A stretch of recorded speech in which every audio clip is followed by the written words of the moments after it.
back to the Tooth Doctor YouTube channel. I'm Trevor, and this is the one and only Dr. Peter Yoo. And today we're going to be talking about what causes tooth discoloration and what to do about it. I'm not sure. Tooth discoloration, yeah, it's a big topic. You know, everybody wants to have whiter teeth, cleaner smiles. Yeah. So here's a little quote from Noah, aged 5. It says, "Some people have white teeth and some people have beige." I don't know, mine's somewhere in between. Not quite white and not quite beige. And just a quick fact for you, cosmetic tooth bleaching is a $3.2 billion global industry, according to Business Wire. And it's getting bigger fast because why? Everyone wants that nice, bright, white smile. So tell me a little bit about your history and what your patients are asking you for when it comes to tooth whitening. Most patients come in when they talk about whitening. They're asking, do you do in office? What kind of bleaching should I get? What kind of, how can I get my teeth whiter? How long will it last? Questions like that. Yeah. So what are the biggest causes of tooth discoloration? Tooth discoloration, there's a lot of foods, mainly the things that we eat.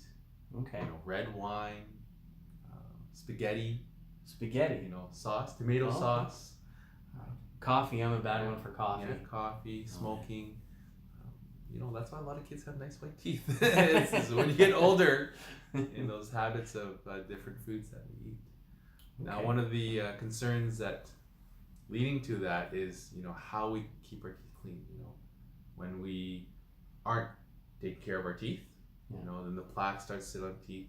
And I explain to patients, with tooth discoloration, that your tooth is like a solid wall.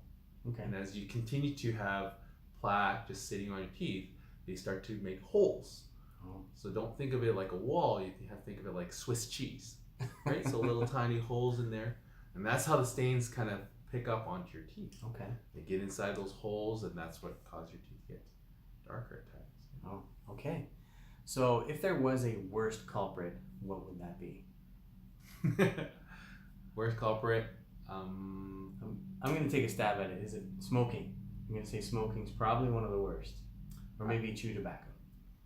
I'll have to say the worst culprit, there's no real one worst culprit. I have a close friend, actually a family member. Okay. Smokes like a chimney, but has the best teeth.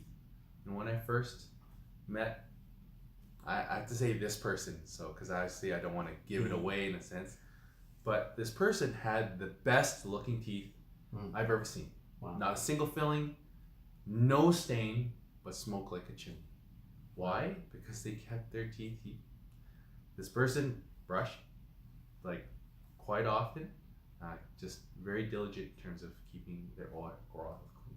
Wow. So if we just have good habits of keeping your teeth clean, brushing, flossing, and having a good regimen, that can help you not to have yellow or beige teeth. I believe it now because of this one person.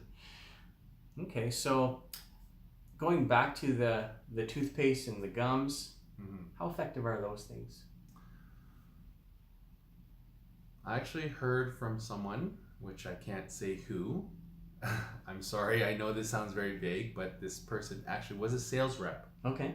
And said, toothpaste, whitening toothpaste, if you look at the ingredients, they're the exact same. It's a marketing gig. But yes, does it make your teeth whiter? If you're going to keep your teeth clean and brush, it does have a lot of things to kind of wear away a lot of the external stain on your teeth and remove just unwanted debris to keep your teeth white. So that's why they say it's whitening toothpaste. And what about the gum? Any merit behind tooth whitening gums? No. In your professional opinion, not so much. Just marketing, more gimmicks. Yeah. Okay. That's good information because a lot of people buy those things. Myself and my wife included would buy those because we drink a lot of coffee and have wine and stuff, so we get whitening toothpaste and chew the gums, and it does nothing. Absolutely nothing. So what about over-the-counter whitening products? Is there merit to those? Yeah. Yes. I will say that they are effective. The key thing to be understanding is that the concentrations of the products are less. It's like getting pain medication. You can go get a bottle of Tylenol, right, over the counter. Yeah. But if you get a prescription Tylenol, it's obviously stronger painkillers, and they help with more serious ailments and symptoms of pain. Right. So same thing with over the counter. When you get over the counter, you can get some good products. People have to keep in mind about what it does. Most people don't realize when you see those commercials, that person has the whitening, they have perfectly straight teeth. So when you put that strip on, it only bleaches what it touches. Right. Right? Only bleaches what it touches. That's good to know. Yeah. So if it's not reaching in all the crevices and stuff, your teeth could look almost worse. Well, sometimes I've heard somebody say, their teeth turn patchy. Oh. Yeah. Oh, that doesn't sound good at all. So now, how do the over-the-counter products compare with dental, like professional dental products like you use? What's the biggest difference? With our products, because we make custom trays, they're fitting exactly to your teeth. The products, the whitening solution itself tends to be about 2 to 3 times stronger. In terms of concentration, and so more effective, better results, quicker whitening, longer lasting. Okay, so I know you've already answered this, but is bleaching your teeth an alternative to proper hygiene? So say you've got messed up teeth and just whiten all the yellow stuff. You can whiten yellow stuff, but you can't whiten black and brown stuff, right? So. Are tooth bleaching products always effective, or is there some instances where they don't work? I think I don't want to deter anybody from getting whitening toothpaste, because if it helps, it's going to keep your teeth clean and your teeth can be whiter, right? Yeah. So why not use it? Right. Yeah. So as long as you're keeping your teeth clean, best thing, and if it gives you that I don't know, maybe placebo effect that your teeth are getting whiter. They're helpful. I even use it at times. I want to try it out, see if it whitens my teeth. And some people have better confidence. So yeah. Awesome. So how often should people use bleaching products? That's a tough question to say. So let's say in the chair, in office, like professional, your professional grade products. How often should they be doing that?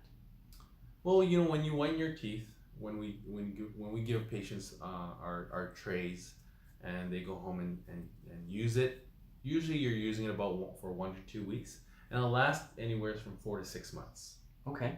So you're not using it all the time every day. You're using it. You whiten your teeth to a certain level, and then you kind of stop, and then you can kind of relax, and then once you feel like your teeth are a little bit darker, you can do it again. Am I a big fan of whitening? I think there are pros and cons to whitening your teeth. There are some concerns with drying out the teeth. Anytime you're putting bleach, it's like bleaching your hair, right? Okay. A lot of people want to bleach their hair, lighten them up, but they know if you do too much, you can actually start kind of frying your hair or damaging your hair, right? So same thing with your teeth. You're going to be damaging them if it's used too much or too long, too excessive. And what would be the repercussions of that? So like teeth being more brittle, would they break easier? Brittle, they can chip. One of the biggest cause of concerns with whitening is the sensitivity. Okay. So I'm very concerned, and I do tell my patients in terms of how to take care of their teeth so that sensitivity is minimized. Okay. Yeah. Well, that is awesome. Thank you so much for sharing that information with us. I know that you guys enjoyed it and you got a lot out of that. So please give us a thumbs up and subscribe to the channel, and we will catch you guys next time. Thanks. Cheers.